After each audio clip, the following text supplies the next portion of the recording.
अन्नकूट गोवर्धन पर्वत की परिक्रमा का प्रभाव। भगवान वराह कहते हैं, देवी मथुरा के पास ही पश्चिम दिशा में 2 योजन के विस्तार में गोवर्धन नाम से प्रसिद्ध एक क्षेत्र है, जहाँ वृक्षों और लताओं से मंडलित एक सुंदर सरोवर भी है। मथुरा के पूर्व भाग में इंद्र तीर्थ, दक्षिण में यम तीर्थ, पश्चिम में वरुण तीर्थ और उत्तर में कुबेर तीर्थ, ये 4 तीर्थ हैं। बद्रे यहाँ अन्नकूट नाम का भी एक क्षेत्र है। इसकी परिक्रमा करने वाले मानव का संसार में फिर जन्म नहीं होता। फिर मानसी गंगा में स्नान कर गोवर्धन गिरी पर भगवान श्री कृष्ण का दर्शन करना चाहिए। जो इस गोवर्धन पर्वत की प्रतिमा, गोवर्धन पर्वत की प्रदक्षिणा कर लेता है, उसके लिए कोई कर्तव्य शेष नहीं रह जाता। सोमवती अमावस्या के दिन जो यहाँ जाकर पितरों को पिंडदान प्रदान करता है, उसे राजस्व यज्ञ का फल प्राप्त हो जाता है। गया तीर्थ में जाकर पिंडदान करने वाले मनुष्य को जो फल मिलता है, वही गोवर्धन पर पिंडदान से सुलभ हो जाते हैं। इसमें विचार करने की आवश्यकता नहीं। गोवर्धन भगवान की परिक्रमा करने से राजसूय और अश्वमेघ यज्ञ का फल प्राप्त होता है। गोवर्धन की परिक्रमा की विधि यह है कि भाद्रपद मास के शुक्ल पक्ष की पुण्यमय एकादशी तिथि के दिन इस पर्वत के पास उपवास रहकर प्रातःकाल सूर्योदय के समय स्नान कर पर्वत पर स्थित श्रीहरि की पूजा करनी चाहिए। इसके बाद पुंडरिक तीर्थ पर जाकर वहां के कुंड में स्नान कर देवताओं और पितरों का सम्यक प्रकार से अर्चन करके भगवान पुंडरिक का पूजन करें। वहां निर्मल जल से पूर्ण एक अप्सरा कुंड है, वहां स्नान करने से सभी पाप धुल जाते हैं। उस कुंड पर तर्पण करने से राजसूय और अश्वमेघ यज्ञ का फल निश्चित ही मिल जाते हैं। मथुरा में संकर्षण नाम से विख्यात एक तीर्थ है, उसके रक्षक बलभद्र जी है। वहां जाने एवं स्नान करने से पहले से लगी हुई गोहत्या के पाप से मुक्ति हो जाती है। पृथ्वी गोवर्धन के पास में ही एक शक्र तीर्थ है, जब यहाँ श्री कृष्ण ने इंद्र की पूजा के लिए जा रहे यक्ष को नष्ट कर दिया था। उस यक्ष के अवसर पर भोज्य आदि पदार्थों की बहुत बड़ी ऊंची ढेर लग गई थी। उस समय इंद्र के साथ श्री कृष्ण का विवाद छिड़ गया। इंद्र ने घोर वृष्टि की, वह जल व्रजवासियों तथा गौओं के लिए कष्टप्रद होने लगा। श्री कृष्ण ने उनकी रक्षा करने के निमित्त इस श्रेष्ठ पर्वत गोवर्धन को हाथ पर उठा लिया था। तब से ये पर्वत अन्नकूट पर्वत के नाम से विख्यात हो गया। यही आगे एक स्वच्छ जल वाला कदम्ब खंड नामक कुंड है, वहाँ स्नान करके पितरों का तर्पण करने से ब्रह्मलोक की प्राप्ति होती है। इसके बाद 100 शंखों वाले 100 शिखर वाले देवगिरी पर जाए, या जहाँ स्नान एवं दर्शन करने से वाजपेयी यज्ञ का फल मिलता है। देवी जब मानसी गंगा के उत्तर तट पर चक्र धारण करने वाले देवेश्वर श्रीहरि का अरिष्टासुर के साथ घोर युद्ध हुआ था, तब उस असुर ने अपना वेश बैल का बना लिया था। उसकी जीवन लीला श्री कृष्ण के ही हाथ समाप्त हुई। उसके क्रोधपूर्वक अडी के प्रहार से पृथ्वी पर एक तीर्थ बन गया। ये वृषभासुर के वध से निर्मित तीर्थ अत्यंत अद्भुत है। ये जानने योग्य बात है। उस वृषभ रूपी महासुर को मारने के पश्चात श्री कृष्ण ने उसी तीर्थ में स्नान किया था। ये जानकर श्री कृष्ण के मन में चिंता उत्पन्न हो गई कि ये पापी अरिष्टासुर बैल के रूप में था और मेरे हाथ इसकी हत्या हो गई है। इतने ही में भगवती श्री राधा देवी श्री कृष्ण के पास समीप पधारी। उन्होंने अपने नाम से संबंध उस स्थान को एक तीर्थ रूप कुंड बना दिया। तब से समस्त पापों का हरने वाले उस शुभ स्थान की राधा कुंड नाम से प्रसिद्धि हुई। प्रसंगतया लोग उसे अरिष्ट कुंड और राधा कुंड भी कहते हैं। वहाँ स्नान करने से राजसूय और अश्वमेघ यज्ञ का फल मिलता है। मथुरा के पूर्व दिशा में एक तीर्थ इंद्रध्वज के नाम से विख्यात है। वहाँ स्नान करने वाले स्वर्गलोक में जाते हैं। वो यहाँ परिक्रमा एवं यात्रा का पुण्य भगवान को समर्पित कर देना चाहिए। मनुष्य का कर्तव्य है कि प्रारंभ करते समय चक्र तीर्थ में स्नान करे और यात्रा समाप्ति के अवसर पर पंच तीर्थ कुंड में स्नान कर ले। यहाँ रात्रि जागरण का भी नियम है। के इससे मनुष्य के सभी पाप नष्ट हो जाते हैं। भद्रे अन्नकूट पर्वत की परिक्रमा का विधान मैंने तुमसे बता दिया। इसी प्रकार इसी क्रम से आषाढ़ में भी प्रदक्षिणा की जाती है। जो मनुष्य भक्तिपूर्वक भगवान श्री हरि के इस तीर्थ की प्रदक्षिणा के प्रसंग का तथा गोवर्धन के महात्मा को सुनता है, उसे गंगा में स्नान करने का फल मिल जाता है।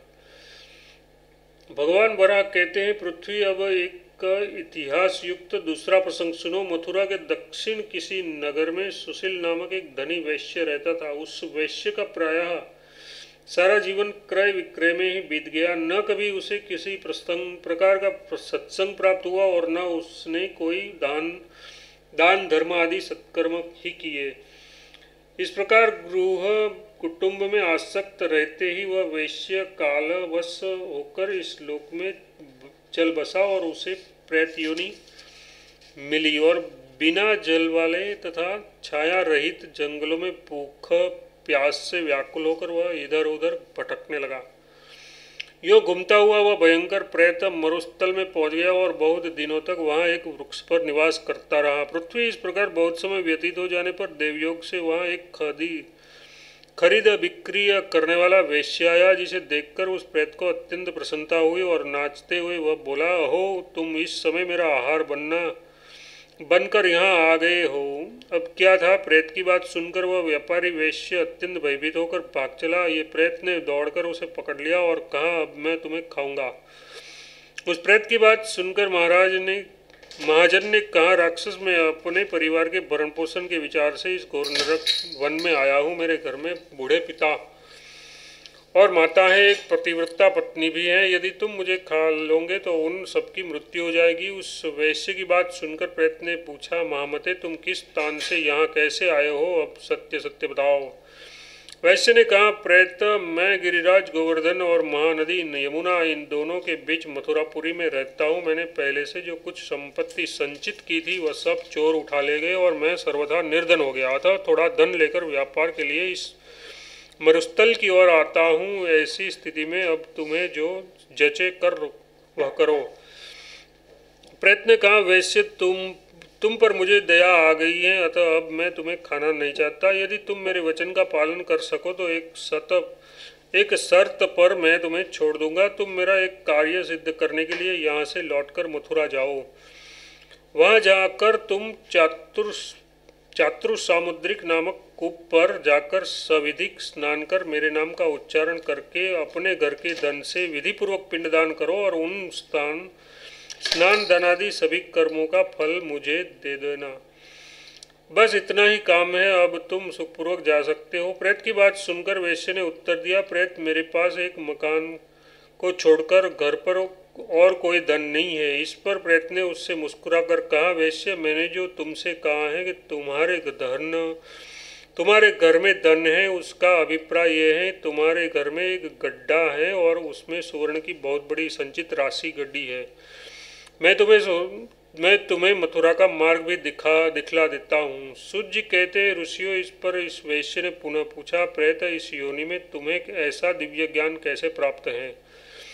प्रेत ने कहा, वैश्य, मैं भी पहले जन्म में मथुरा का निवासी था, जहाँ साक्षात भगवान श्री कृष्ण विराजते हैं। एक दिन प्रातःकाल उन भगवान के मंदिर पर ब्राह्मण, क्षत्रिय, वैश्य और शूद्रजनों का समाज जुटा था। वहाँ एक श्रेष्ठ कथावाचक बैठे थे और जो पुराणों की पवित्र कथा कह रहे थे। मेरा एक मित्र भी प्रतिदिन वहाँ जाया करता था। उस दिन मित्र की प्रेरणा से मैं भी वहाँ पहुँच गया। अत्यंत आदर के साथ समाज ने बार बार मुझे संतुष्ट करने का प्रयत्न किया। उसमें मैंने सुना कि वहाँ एक पवित्र कूप है जो पापों को धो डालता है। इस कूप में चारों समुद्र आकर के प्रतिष्ठित होते हैं। इस कूप के महात्मा को सुनने से महान फल मिलता है। उस समय सभी श्रेष्ठ पुरुषों ने कथावाचक जी को धन दिया, किंतु मैं मौन रह गया। तब मित्र ने मुझसे पुनः कहा, विप्रवर, अपनी शक्ति के अनुसार कुछ अवश्य देना चाहिए। इस पर मैंने उन कथावाचकों को एक सुवर्ण मतलब 8 रत्ती सोने की एक मुद्रा प्रदान कर दिया। उसके बाद जब मेरी मृत्यु हुई तो मेरे पूर्वकर्मों के अनुसार यमराज की आज्ञा से मुझे ये दुखद प्रेत योनि मिली। मैंने पूर्व जन्म में कभी तीर्थ स्नान, दान, हवन तथा पितरों के लिए तर्पण नहीं किए थे। इसी कारण मुझे प्रेत बनना पड़ा। इस पर उस वैश्य ने पुनः पूछा, तुम इस वृक्ष की जड़ में रहकर कैसे प्राण धारण करते हो? प्रेत बोला, पहले की बात है, मैं तुम्हें बता ही चुका हूँ। मैंने उन कथावाचक को जो सुवर्ण मुद्रा दी थी, उसके प्रभाव से मैं इस वृक्ष पर भी प्रायः तृप्त रहता हूँ। यद्यपि उसे भी मैंने दूसरे की प्रेरणा से ही दी थी। इसी का परिणाम है कि प्रेत योनि में भी मेरा दिव्य ज्ञान बना है।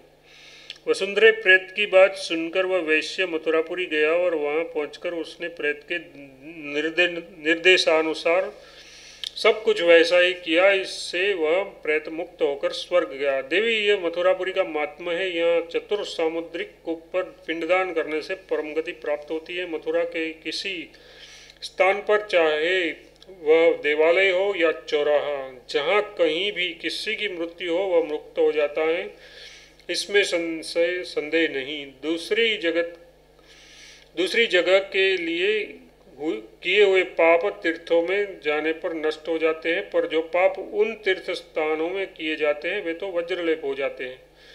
पर वह मथुरापुरी की ही विशेषता है कि यदि भूल से यहाँ पाप बन भी गया तो वह वहीं नष्ट हो जाता है, क्योंकि ये पूरी परम पुण्यमयी है और इसमें कहीं पाप के लिए स्थान नहीं है। यदि एक पुरुष 1000 युगों तक एक पैर पर खड़ा होकर तपस्या करे और एक व्यक्ति मथुरा में निवास करे तो मथुरावासी का पुण्य ही अधिक होता है। मथुरा में जो क्रोध रहित मानव देवताओं की पूजा तथा तीर्थों में स्नान करते हैं, वे देवयोनि में जाते हैं। दूसरी जगह 1000 महाभाग ब्राह्मणों की पूजा करने से जो फल मिलता है, वही फल मथुरा में एक ब्राह्मण की पूजा से प्राप्त होता है, क्योंकि देवताओं का सिद्ध समाज मथुरा में आकर सामान्य प्राणी के रूप में स्थित है।